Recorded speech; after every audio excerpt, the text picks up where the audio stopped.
ابھی آپ کو براہ راست لیے چلتے ہیں. وزیر اعظم کے معاون خصوصی عرفان قادر کی نیوز کانفرنس جاری ہے. ہر جملے میں ایک دوسرے کو کہتے ہیں کہ ہمیں آپ کا بڑا ادب ہے, ہمیں آپ کی بڑی عزت ہے. میں سمجھتا ہوں کہ ہمیں ان چیزوں کی ضرورت نہیں ہے. ہم سب من حاصل قوم انسان ہیں, اللہ نے ہم کو برابر بنایا ہے اور ہمیں آئین کو فوقیت دینی ہے. اور کوئی شخص جو ہے وہ فرد واحد وہ پاکستان کو نہ تو کنٹرول اس کو کرنا چاہیے, نہ ہی آئین کا یہ تقاضا ہے کہ کوئی بھی فرد واحد جو ہے وہ آپ کو کنٹرول کرنا شروع کر دے. تو آج جو گفتگو آپ سے ہوگی وہ اس شعبے کے بارے میں ہوگی وہ جس کا تعلق اس وقت مجھ سے تو ہے ہی, لیکن ساری قوم سے بہت زیادہ تعلق اس کا بن گیا ہے پچھلے چند سالوں سے.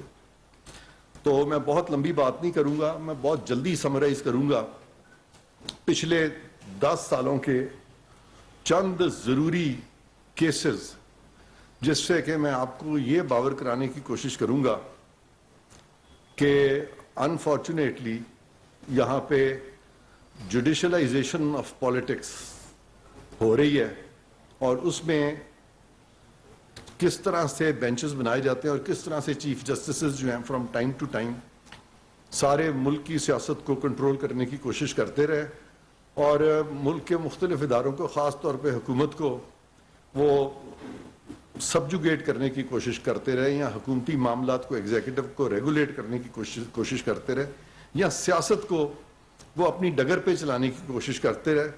تو ان چند کیسوں میں بہت پرانی بات نہیں ہے. مجھے ایک دم آپ کے سامنے بیٹھے ہوئے یاد آ گیا یوسف رضا گیلانی صاحب کا معاملہ, جب ان کو کنٹیمپٹ لگائی گئی اور پوری حکومت کا تختہ الٹ دیا گیا اور آرٹیکل 58(2) بھی گو کے آئین میں ختم ہو چکا تھا, جس کے تحت صدر جو تھے وہ حکومتوں کو گھر بھیج سکتے تھے, اسمبلیوں کو گھر بھیج سکتے تھے. لیکن یہ ایک نیا طریقہ نکالا گیا. گو کے آئین کے آرٹیکل 62-63 میں فورمز موجود ہیں ڈسکوالیفائی کرنے کے, لیکن یہ معاملہ جو ہے یہ سم ہاؤ اس وقت کی سپریم کورٹ نے اپنے اوپر لے لیا اور انہوں نے وزیر اعظم یوسف رضا گیلانی کو گھر بھیج دیا یہ کہہ کے کہ انہوں نے عدالت کی توہین کی ہے. اور میرے شدید تحفظات تھے کیونکہ اس وقت بھی میں اٹارنی جنرل تھا بھرکیف.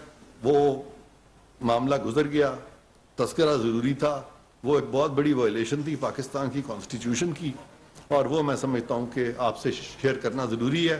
اس کی نائسٹیز میں نہیں جا رہا, لیکن مختصراً اگر آپ کو بتاتا چلوں کہ وزیر اعظم پاکستان کا ہرگز یہ منصب نہیں ہے کہ وہ سپریم کورٹ کے کہنے پہ سپریم کورٹ کے پیغامات جو ہے باہر کی دنیا کو پہنچائے. یہ وزیر اعظم کا منصب نہیں ہے, اور جو منصب وزیر اعظم کا نہیں ہے اس کے بارے میں احکامات صادر کرنے سپریم کورٹ کی طرف سے اور غیر آئینی تھا. اور اگر یہ وزیر اعظم کا منصب تھا تو پھر اپنے فرائض منصبی میں وزیر اعظم ویسے ہی آئین میں لکھا ہوا ہے کسی کو بھی جواب دینی ہے, کسی عدالت کو جواب دینی ہے. اب ہم آگے چلتے ہیں. دوسرا معاملہ ہم نے دیکھا کہ یہاں پہ پناما کیس آیا. پناما کیس کا جو عنوان تھا اس وقت وہ تھا عمران احمد خان نیازی بنام میاں نواز شریف, اور جب وہ فیصلہ ہوا تو میاں صاحب جو ہیں ان کے خلاف کیسز بننے شروع ہو گئے اور وہ پابند سلاسل ہو گئے, اور خان صاحب جو ہیں اس کے بعد وہ پاکستان کے وزیر اعظم بنے. تو یہاں پہ کس حد تک وہ عنصر شامل تھا جس کو کہ ہم پولیٹیکل انجینئرنگ کہتے ہیں, اس پہ میں زیادہ بات اس لیے نہیں کروں گا کہ میں اس پہ بہت بات کر چکا ہوں اور آپ لوگ مجھ سے زیادہ جانتے ہیں اس ٹاپک کو. لیکن سرسری طور پہ میں آپ سے یہ شیئر کر رہا ہوں کہ وہ بھی ایک پیریڈ تھا جب کہ پولیٹیکل انجینئرنگ ہوئی پاکستان میں, اور وہاں پہ 5 ججز ہمیں نظر آتے ہیں. ان 5 ججز میں سے ایک جج صاحب جو ہیں وہ آج بھی پاکستان سپریم کورٹ کا حصہ ہیں, اور وہ آپ سب جانتے ہیں. اگر میں آپ سے پوچھ لوں کہ ان کا نام کیا ہے تو میرا خیال ہے کہ آپ تو بتا ہی دیں گے. کون ہے؟ نہیں, یہ وہ چیف جسٹس صاحب سے بھی آگے ہیں. تو وہ صاحب پناما کیس میں مانیٹرنگ جج تھے. ٹھیک ہے جی. اب میں اس لیے بات کر سکتا ہوں کہ پناما کیس میں اگر آپ کو یاد ہو ریسنٹ پاسٹ میں مریم بی بی بھی ایکویٹ ہو چکی ہیں اور اس کے جو آرگومنٹس آئے تھے جس میں کہ وہ وائلیشنز جو کہ قانون کی اور آئین کی سپریم کورٹ سے ہوئی ہیں اس کا تذکرہ بھی وہاں بڑے کھل کے ہوا تھا. برکیف یہ دوسری گورنمنٹ پاکستان میں ٹاپل ہوتی ہے اور ہوتا یہ ہے کہ وزیر اعظم یا حکومتیں پارلیمان نکال سکتی ہے, نو کانفیڈنس کے ذریعے تو جا سکتے ہیں, لیکن عدالتوں کا اس میں کوئی عمل دخل نہیں ہے. لیکن یہاں پہ میں نے آپ کو بتایا کہ 2 حکومتیں عدالتوں نے گرائیں, وزیر اعظم یوسف رضا گیلانی کی حکومت اور پھر میاں نواز شریف کی حکومت جو ہے وہ عدالتوں نے ان کو گھر بھیج دیا. اس کے بعد ایک اور بینچ فارم ہوتا ہے اور اس میں بھی یہی جج صاحب جو ہیں وہ اس کا حصہ ہوتے ہیں اور اس کے علاوہ جسٹس ثاقب نثار وہ بھی کسی تعارف کے محتاج نہیں ہیں, سب ان کو جانتے ہیں. میں نہ تو کسی جج کی یہاں برائی کرنے کے لیے بیٹھا ہوں نہ میں اس کی تعریفیں کرنے کے لیے بیٹھا ہوں, وہ آپ پہ چھوڑتا ہوں کہ آپ ان کے بارے میں کیا تاثر قائم کریں گے. میں صرف آج آپ کو کچھ فیکٹس گوش گزار کروں گا تاکہ ہم سارے مل کے تھوڑی سی اپنی میموری ریفریش کریں اور اس کے بعد پھر میں فلور کھول دوں گا اور آپ مجھ سے سوال کیجئے گا.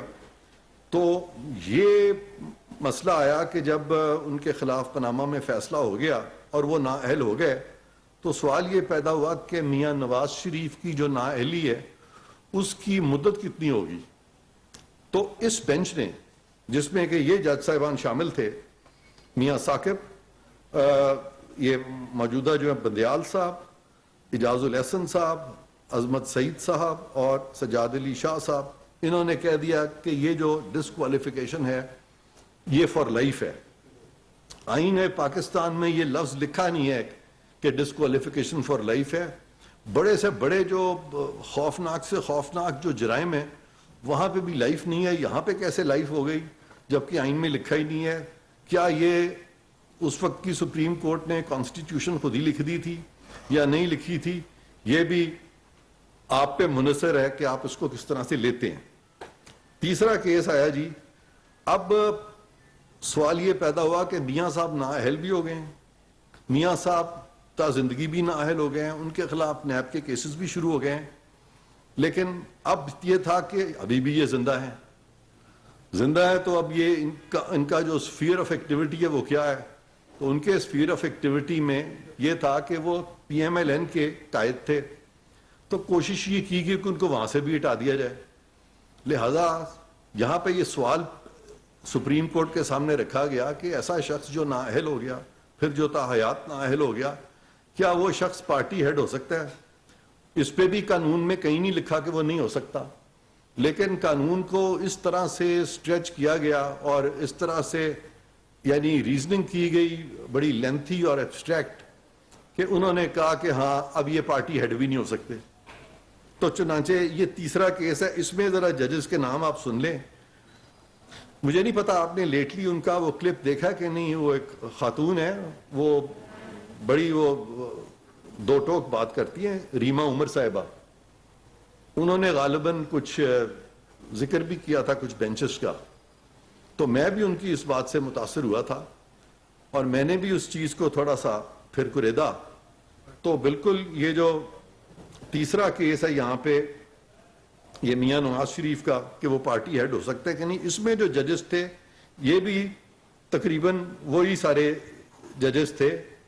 اس پہ وہی جسٹس بندیال, جسٹس اجاز الاحسن اور یہ اس طرح سے ثاقب صاحب تھے شاید, تو انہوں نے ان کو تاحیات نااہل کر دیا تھا. پھر جی 5واں کیس ہے, یہ کیس بھی ایک بڑی سیاسی شخصیت کے بارے میں تھا. اس میں ایلیگیشنز تھیں کہ جی بنی گالا کی پراپرٹی کے بارے میں کچھ مس ڈیکلریشنز ہیں.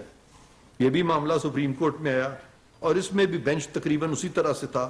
جسٹس ثاقب صاحب تھے, بندیال صاحب تھے اور ایک اور فیصل عرب تھے. لیکن یہ جسٹس ثاقب صاحب, بندیال صاحب اور پھر کچھ آڈیو لیکس آئی ہیں جس میں کہ پتہ چلا ہے کہ وہ جو وکیل ہیں اس میں خواجہ طارق رحیم صاحب, ان کی بیگم صاحبہ محو گفتگو ہیں ان ساری چیزوں میں ان کی ساس کے ساتھ چیف جسٹس کی, اور ان کے جو خواجہ طارق رحیم ہے ان کے میاں صاحب وہ ثاقب نثار سے، اور ثاقب نثار اور بندیال صاحب بھی ہر بینچ میں ہیں، اس طرح کے جتنے بھی ہیں۔ پھر جی چھٹا کیس ہے، وہ بہت ہی مشہور زمانہ کیس ہے، وہ ڈیم فنڈ کیس ہے۔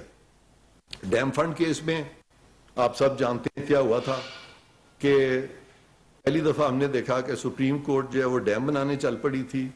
کیا یہ سپریم کورٹ کا کام ہے؟ یہ بھی آپ پہ چھوڑتا ہوں۔ اس میں بھی یہی ججز تھے، جسٹس ثاقب نثار تھے، جسٹس بندیال تھے، اور یہ سب لوگ تھے، اور جسٹس اعجاز الحسن بھی تھے، اور منیب اختر بھی تھے اس میں۔ یہ تھے جو کہ آج کا ایک جو ٹریو میں نظر آتا ہے۔ تو پھر یہ مسئلہ اٹھا کہ سو موٹو پاورز جو ہیں وہ کون انووک کر سکتا ہے۔ تو سپریم کورٹ میں کہیں نہیں ذکر کہ 184(3) میں اگر سو موٹو نوٹس لینا ہے تو وہ نوٹس جو ہے صرف چیف جسٹس لیں گے، بلکہ وہاں تو 184(3) کی جو پاورز ہیں وہاں ذکر سپریم کورٹ کا ہے، وہاں چیف جسٹس کا نہیں ہے۔ اور سپریم کورٹ جو ہے وہ بنتا مرکہ ہے چیف جسٹس کا اور تمام ججز کا۔ تو چیف جسٹس کو صرف ایک ایڈمنسٹریٹو فوقیت ایک حد تک ہے، لیکن جہاں فل کورٹ کے ڈیسیژنز ہیں، رول میکنگ ہے، یا جہاں بینچز میں ان کی سے ہے، تو وہ چیف جسٹس کی اور جونیئر موسٹ جج کی سے برابر ہے۔ تو لہٰذا یہ جب کیس آیا تو اس میں بھی ہم دیکھتے ہیں کہ جسٹس اعجاز الحسن، جسٹس بندیال اور جسٹس منیب اختر اور دو دوسرے جونیئر ججز جو کہ آؤٹ آف ٹرن جن کو پروموٹ کیا گیا، سپریم کورٹ میں لایا گیا، انہوں نے کہا کہ جی یہ ماسٹر آف دا روسٹر ہیں چیف جسٹس، یہ وہ، یہ سارے کانسیپٹس جو ہیں پاکستان کے کانسٹیٹیوشن میں ہیں ہی نہیں۔ یہ بھی میں سمجھتا ہوں کہ کانسٹیٹیوشن کو انہوں نے ایک طرح سے ری رائٹ کر دیا اور چیف جسٹس کو حد سے زیادہ طاقتور بنانے کی کوشش کی گئی ہے۔ اس کے بعد یہ نو کانفیڈنس کا معاملہ آتا ہے، rejection of vote of no confidence. جب قاسم سوری صاحب نے یہ resolution of a vote of no confidence جو ہے اس پہ ووٹنگ، انہوں نے قاسم سوری صاحب نے ووٹنگ جو تھی روک دی تھی۔ تو یہاں پہ جو بینچ بنا ان کیسوں میں بھی وہی بینچ تھا، جسٹس بندیال تھے، جسٹس اعجاز الحسن تھے، جسٹس منیب اختر تھے، دو اور ججز تھے جن کو شامل کیا گیا تو ان کے ویو بھی ڈیفرنٹ تھا، اس میں جسٹس میاں خیل اور جسٹس مندو خیل۔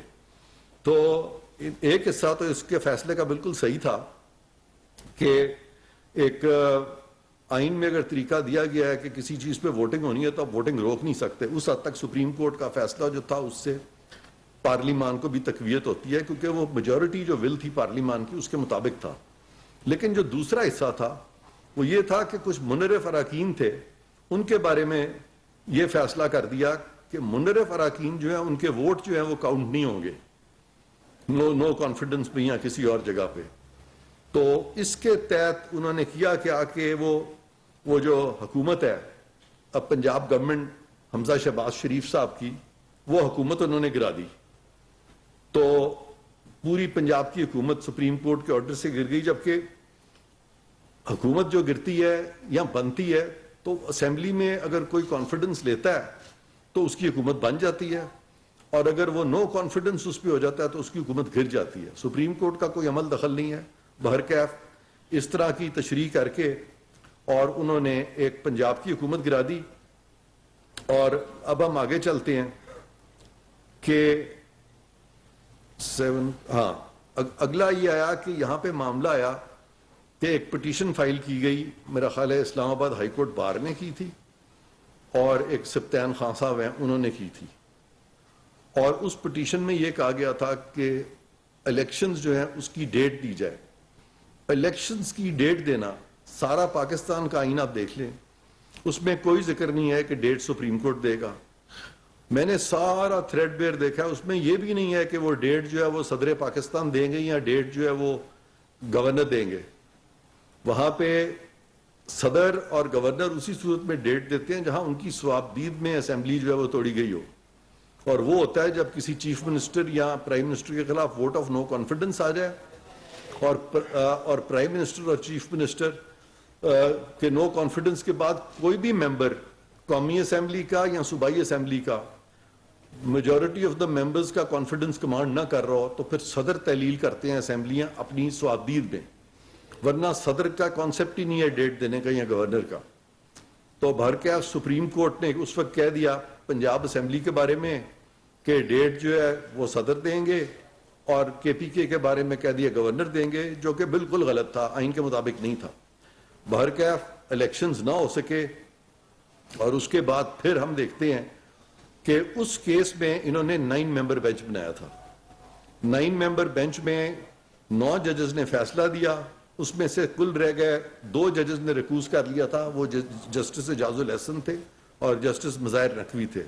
ان 2 نے ریکوز کیا، باقی 7 ججز رہ گئے۔ جو 7 ججز رہ گئے تھے ان میں سے 4 ججز جو تھے ان کے مطابق یہ پٹیشن مینٹینیبل نہیں تھی، 3 ججز جو تھے ان کے مطابق مینٹینیبل تھی۔ 4 ججز نے باقاعدہ لکھا کہ آرڈر آف دا کورٹ جو ہے وہ 4-3 سے ہے۔ 3 ججز نے کہا کہ ہم چونکہ 5 ججز کے بینچ کا حصہ ہے لہذا ہمارا آرڈر 3-2 سے ہے۔ اس میں بھی میں نہیں جا رہا نائسٹیز میں کہ کون صحیح ہے کون غلط ہے، کیونکہ ہمارا کام نہیں ہے یہ اگر ایک کانفلکٹ تھا سپریم کورٹ میں تو چیف جسٹس کو چاہیے تھا کہ وہ ریزالو کرتے اپنے بردر ججز کے ساتھ۔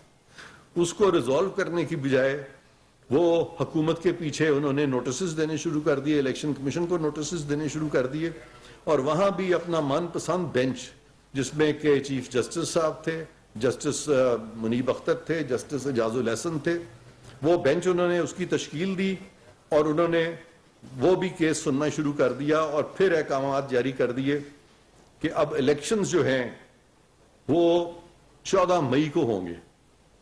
تو میں بھی اس میں وکیل تھا الیکشن کمیشن کے بہاف پہ، اور جیسے ہی وہ فیصلہ آیا تو چونکہ میں نے بھی، وہ کہتے ہیں ہم نے بھی خاک چھانی ہے سرائے نشت کی، تو میں نے بھی اسی سرا کی خاک چھانی تھی اتنے سال، تو مجھے پتہ چل جاتا ہے کہ کون سا آرڈر جو ہے وہ قانون کے مطابق ہے کون سا نہیں ہے، اور میں یہ جانتا ہوں کہ جو آرڈر قانون کے مطابق نہ وہ کبھی امپلیمنٹ نہیں ہوتا۔ تو میں نے شروع میں یہ بات کر دی تھی، میں نے کہا تھا کہ یہ تو کبھی امپلیمنٹ ہی نہیں ہوگا، سوال ہی نہیں پیدا ہوتا کہ 14 مئی کو الیکشن ہوں گے۔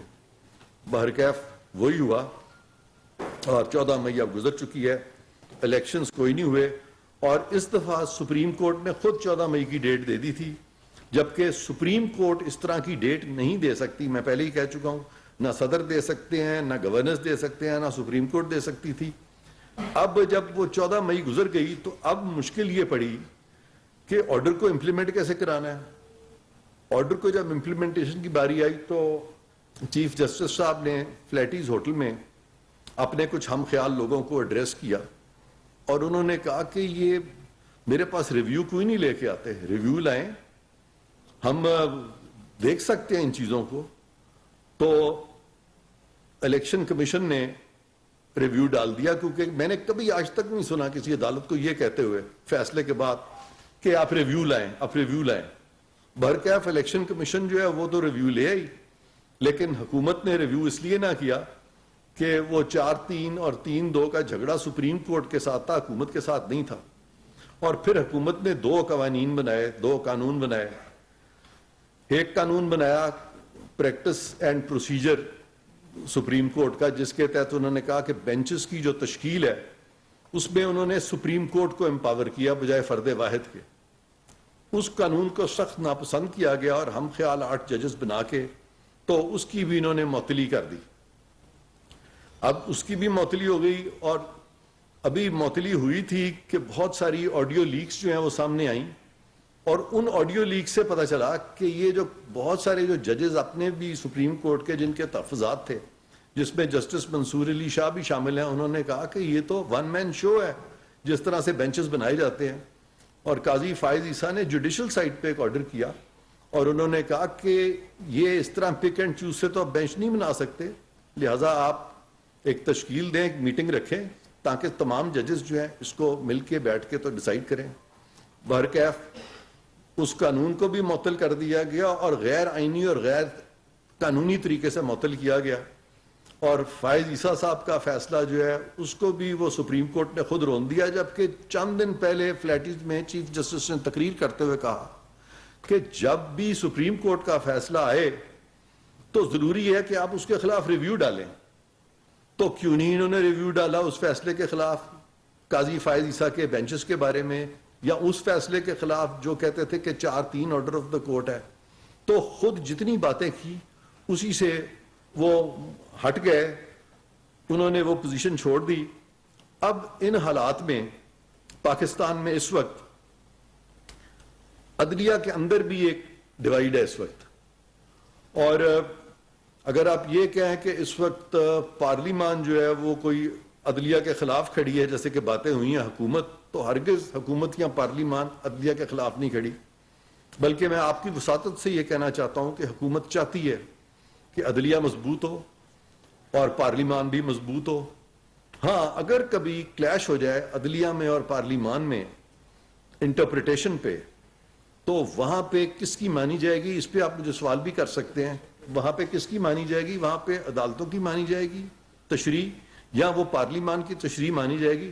مہذب قومیں جو ہیں اس طرح کے ڈفرنسز کو آپس میں مل کے طے کرتی ہیں. یہ نہیں ہوتا کہ اگر ایک کو کنٹیمپٹ آف کورٹ کی پاور ہے تو وہ اس پاور کو اپنی ایگو کے لیے استعمال کرنا شروع کر دے اور پارلیمان کو نیچا کورٹ دکھانا شروع کر دے.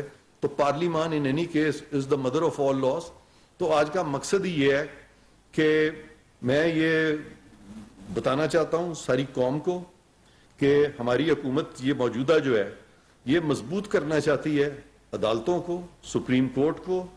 ہم ہرگز, ہماری کوئی فرکشن نہیں ہے سپریم کورٹ سے, اور اگر سپریم کورٹ میں کوئی ڈیوائیڈ ہے تو سپریم کورٹ کے چیف جسٹس کو چاہیے کہ خود اس ڈیوائیڈ کو ختم کریں, دور کریں, تاکہ یہ جو ایک ملک میں ایک سیاسی بحران سا, ایک قسم کی بحرانی کیفیت پیدا کی گئی ہے عدالتوں کی طرف سے, وہ ونس فار آل ختم ہو, اور عدالتیں جو ہیں وہ اپنے دائرہ اختیار میں رہ کے کام کریں, اور نہ تو وہ مقننہ کے معاملات میں اپنے آپ کو الجھائیں, نہ وہ انتظامی معاملات میں اپنے آپ کو الجھائیں. نہ ان کے ڈیم بنانے کی ضرورت ہے, نہ ان کے ہسپتال چلانے کی ضرورت ہے, نہ ان کو پی آئی اے کے محکمے چلانے ہیں, نہ ان کو ریلیں چلانی ہیں. ان کو اپنے جو 1,00,000-1,50,000 مقدمے, سپریم کورٹ الون اس وقت 50,000 مقدمات جو ہیں پینڈنگ ہیں, ان کا کام ہے کہ وہ ان مقدمات کو ڈسپوز آف کریں. اور یہ ساری چیز کا جو سلوشن ہے, یہ جو بھی اس وقت عدالتوں میں بحران پیدا ہوا ہے, وہ میرا کام نہیں تھا کہ میں ان کو بتاتا, لیکن میں چونکہ میں بھی اس ملک کا ایک باشندہ ہوں, ایک سٹیزن ہوں, اور اس وقت حکومت سے بھی منسلک ہوں, تو سلوشن میں آپ کے سامنے رکھ دیتا ہوں. اس کے بعد فلور آپ کے سامنے کھلا ہے, جو بھی آپ مجھے بتانا چاہیں, مجھ سے سوال کریں, میں حاضر ہوں. اس کے لیے سب سے ضروری چیز یہ ہے کہ کانفلکٹ ریزولوشن جو ہے with in the supreme court, اس کو سپریم کورٹ کو ریزالو کرنا چاہیے. اور دوسری چیز یہ ہے کہ یہ جو ججز کی تقرریاں ہیں, یہاں پہ یہ نہیں ہونا چاہیے کہ ایک اس طرح کا ڈیڈ لاک ہو کہ گیو اینڈ ٹیک شروع ہو جائے, بلکہ the best of the best appoint ہو. اور اس میں اپوائنٹمنٹس جو ہیں خاص طور پہ جو ججز ہائی کورٹ سے سپریم کورٹ آتے ہیں, it should be on the basis of seniority cum fitness, لیکن سینیورٹی جو ہے اس کو ملوز خطر رکھا جائے, اور کمپیلنگ سرکمسٹانسز ہوں تو پھر ہی سینیورٹی کو بائی پاس کیا جائے. لیٹلی ہم نے دیکھا کہ بہت ساری ایسی اپوائنٹمنٹس ہوئی ہیں جہاں پہ کہ ججز کی میرٹس ڈی میرٹس, ان کے جو کینڈیڈیٹس تھے, نامنیز تھے, اس کو کم ڈسکس کیا گیا, اور آپس میں کہا کہ اس طرح سے کوشش کی گئی ہے کہ 2 ججز ادھر سے لے لیں تو 3 ادھر سے لے لیں, اور آپس میں ایک قسم کا یعنی تصفیہ ہو جائے, سمجھوتا ہو جائے. تو ہر ممبر جو ہے جوڈیشل کمیشن کا وہ ایکول ممبر ہے. ہر ممبر کو چاہیے کہ وہ ایک ایک بندہ نامینیٹ کرے ہائی کورٹ کے لیے, ایک ایک سپریم کورٹ کے لیے, اور پھر ان کے ٹیبولیٹ کرے, ان کو دیکھیں, ان کی رپورٹس دیکھیں, اور جو بیسٹ آف دا بیسٹ ہے وہ لیں. تو یہ 2 چیزیں اگر یہ کریں گے تو یہ جو بحرانی کیفیت ہے یہ ختم ہو جائے گی. کیونکہ اب ہو یہ رہا ہے کہ وہ لوگ جن کی باری نہیں تھی ابھی سپریم کورٹ آنے کی, وہ مرہون منت فیل کرتے ہیں. جب سینیورٹی بیسس پہ کوئی شخص آئے گا تو اس کو پتا ہوگا کہ میں سینیورٹی کی وجہ سے یہاں آیا ہوں, میں کسی کے چیف جسٹس کے مرہون منت نہیں ہوں. اس کی انڈیپینڈنس جو ہے وہ بالکل امپیکٹ نہیں ہوگی. تو اس کے ساتھ میں آخری بات بس یہ آپ سے کرتا چلوں کہ ہماری خواہش ہے کہ ہماری عدلیہ جو ہے اس کی ساکھ جو ہے وہ اچھی رہے, اور اگر ساکھ کچھ نقصان ہوا ہے تو وہ بحال ہو, اور اس میں حکومت جو ہے پوری طرح سے کوشاں ہے. عدلیہ کے ساتھ ہم کھڑے ہیں, اور لیکن ہم چاہتے ہیں کہ عدلیہ اپنے معاملات جو ہے افہام و تفہیم سے مل کے سارے ججز اس کو طے کریں. اب آپ کے کوئی بھی سوالات ہیں میرے لیے تو میں حاضر ہوں. صاحب ڈال سے جی سر. یہ بتائیں ناظرین میں یہ پرپوزل تھی اور آپ کے جو لیگل ایکسپرٹ ہیں کانسٹیٹیوشنل کورٹ کے حوالے سے کہ وہ الگ ہونے چاہیے اس پہ آپ کی کیا رائے ہے اور آپ کو کیونکہ ریفارم اس کو آپ کیسے ریکمینڈ کریں گے یا اس کا دوسرا ذرا ایک ایک کر کے دے دیں. آپ بے شک دوسرا بھی پوچھیں, ٹھیک ہے نا, ایک ایک کر کے, کیونکہ جب وہ 3 سوال کٹھے آتے ہیں نا تو ذہن میں ایک ہوتا ہے. تو جہاں تک کانسٹیٹیوشنل کورٹ کی آپ نے تجویز دی ہے, میں تو خود سمجھتا ہوں کہ بڑی اچھی تجویز ہے, اور اس لیے بھی ضروری ہے کہ اس وقت ہماری جو موجودہ عدالتیں ہیں وہ جو مقدمات ہیں ان کے مختلف, ان میں زیادہ توجہ دیں, اور بڑا بیک لاگ بھی ہے, اور اس کے لیے ہمیں اسپیشلائز کورٹ چاہیے. اور بہت سارے دنیا کے ممالک میں یہ تجربہ جو ہے انہوں نے کیا ہے کہ اس طرح کے جو سیاسی محرکات کے جو کیسز ہوتے ہیں وہ کانسٹیٹیوشنل کورٹ سنتے ہیں. تو میں بالکل اسی ذہن کا ہوں, اور میں سمجھتا ہوں کہ پاکستان میں بھی کانسٹیٹیوشنل کورٹ جو ہیں ہمیں بنانے چاہیے. لیکن آپ سے میں یہ رائے لوں گا آپ کی کہ کانسٹیٹیوشنل کورٹ کی کمپوزیشن کیا ہونی چاہیے. اس میں بھی ہم نے فوقیت جو ہے وکیلوں کو اور ججوں کو دینی ہے, یا ہم اور واکس آف لائف سے بھی لوگوں کو شامل کریں. یہ بھی میں سمجھتا ہوں ایک چیز ہے سوچنے والی. تو اس پہ بھی غور ہو سکتا ہے, ٹھیک ہے نا جی. اس پہ ہم یہ کر سکتے ہیں کہ کوئی کچھ اچھے non controversial x chief justice of Pakistan جو ہیں, یا اس لیول کے سپریم کورٹ ججز ہیں, یا چلے نہیں ایک بندہ سپریم کورٹ گیا, ہائی کورٹ کا ایک اچھا جج تھا, تو ان میں سے چند لوگ ادھر سے لے لیں, آپ کچھ پارلیمنٹیرینز لے لیں. یہ میں آپ کو بتا دوں کہ یہ مت ہے کہ کانسٹیٹیوشنل ایکسپرٹ صرف وہ ہے عرفان قادر ہے جو کہ اس نے کالا کوٹ پہنا ہوا ہے, یا کوئی جج یا چیف جسٹس ہے. کانسٹیٹیوشنل ایکسپرٹ تو ہمارے یہ میڈیا کے یہاں بیٹھے ہوئے ہیں, ان کو اتنا کانسٹیٹیوشن آتا ہے. یہ جو یہ سارے ایکسپرٹ ہیں, یہ پارلیمنٹیرینز کسی جج سے کسی وکیل سے کم کانسٹیٹیوشنل ایکسپرٹ نہیں ہے. اکثر جب ان سے بات ہوتی ہے تو وہ کہہ دیتے ہیں کہ یہ تو وکیلوں کے کرنے کی چیز ہے. نہیں, آپ پارلیمان کا حصہ ہیں, آپ کے کرنے کی چیز ہے. تو لہذا کانسٹیٹیوشنل کورٹ میں آپ پارلیمان کے لوگوں کو لائیں جو نان کنٹروورشل ہیں. آپ لیگل فریٹرنیٹی سے اچھے لوگ لے کے آئیں, وکلاء سے بھی لے آئیں, میڈیا سے لے کے آئیں. میڈیا سے کیوں نہ لائیں؟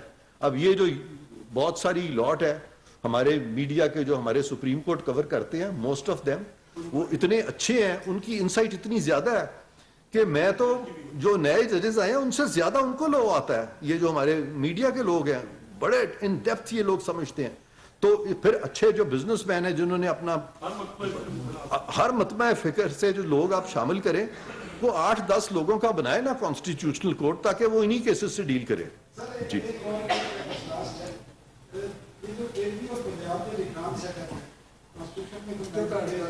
ہاں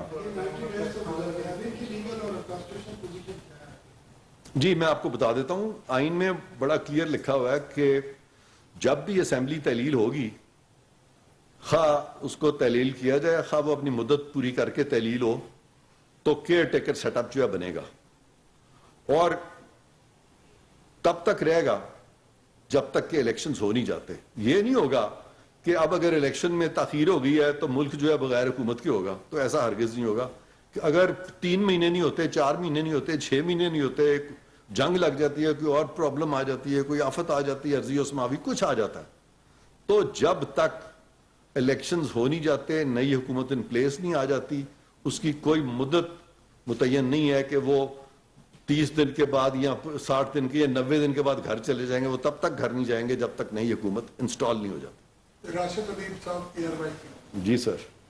میں بھی 2 سوال کروں. سر آپ 3 کریں. آپ 3 کریں. پہلی بات تو یہ کہ آپ نے فرمایا کہ حکومت اور عدلیہ کے درمیان کوئی تنازع نہیں. جی. لیکن یہ بھی پہلا بات ہے کہ حکومت ایک مشیر عدلیہ کے حوالے سے پریس کانفرنس کر رہا ہے. اس کی کیا وجہ ہے؟ اچھا, سب سے پہلی بات تو میں نے آپ کو پہلا جواب دے دوں گا آپ کو کہ میں جو پریس کانفرنس کر رہا ہوں وہ عدلیہ کے ساتھ میں کھڑا ہوں, میں ان کے خلاف نہیں ہوں. میں نے پہلے ہی کہہ دیا, اور میں سپریم کورٹ کے ساتھ کھڑا ہوں. میں اس مائنورٹی کو یہ بتانا چاہ رہا ہوں کہ خدارا آپ بھی اس ملک کا ایک بہت اہم ستون ہے. تو آپ اپنے ڈفرنسز دور کریں, کیونکہ اس سے نہ صرف کہ حکومت کا نقصان ہو رہا ہے بلکہ ملکی معیشت پہ بھی اس کے نیگیٹو اثرات ہو رہے ہیں. اس وجہ سے میں آیا ہوں. میں اس لیے نہیں, میں نے کوئی بات ایسی نہیں کی جس سے کہ آپ کو یہ محسوس ہو کہ میں نے کوئی مداخلت کی ہے. دوسرا یہ کہ جیسے آپ نے بتایا بینچز کے حوالے سے, جی ابھی جو ریسنٹ کیس ہوا ہے وہ جوڈیشل کمیشن کا, جس میں ایک جج صاحب نے اس کے باوجود ذکر کی کہ ان کی تفتیش. اسلام آباد میں وزیراعظم کے معاون خصوصی عرفان قادر نیوز کانفرنس کر رہے تھے. انہوں نے کہا کہ وزیراعظم کا منصب نہیں کہ سپریم کورٹ کے پیغام کی بے حرمتی کی جائے, جبکہ نواز شریف اور یوسف رضا گیلانی کی حکومت کو ختم کیا گیا, جان بوجھ کر ختم کیا گیا. کسی کو آئین ری رائٹ کرنے کی اجازت نہیں ہے. کسی کو بھی انتخابات کی تاریخ دینے کا کوئی اختیار نہیں. سپریم کورٹ جو ہے انتخابات کی تاریخ نہیں دے سکتی, جبکہ دنیا بھر میں ادارے اپنے اپنے دائرہ اختیار میں رہتے ہوئے کام کر رہے ہیں.